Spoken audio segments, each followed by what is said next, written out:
শালা ছেলেবিলের জন্য একটা বিড়ি খাবো, তাও তা খাওয়া যায় না। এই বিড়ির দাম, তার মধ্যে যেই বিড়ি ধরাবো সেই সবকটা এসে হাজির হবে। এই ছেলেবিলের জ্বালায় তো বিড়ি খাওয়া গেল না।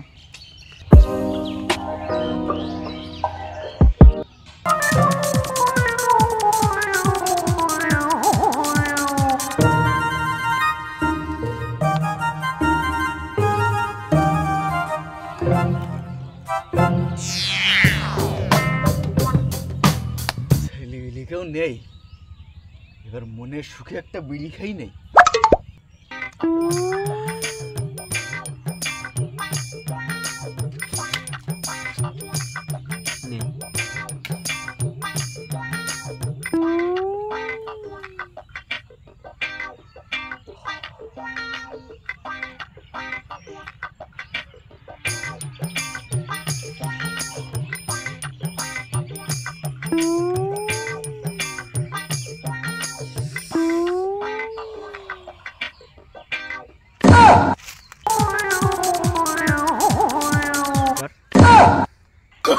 Oh, no, no, no, no.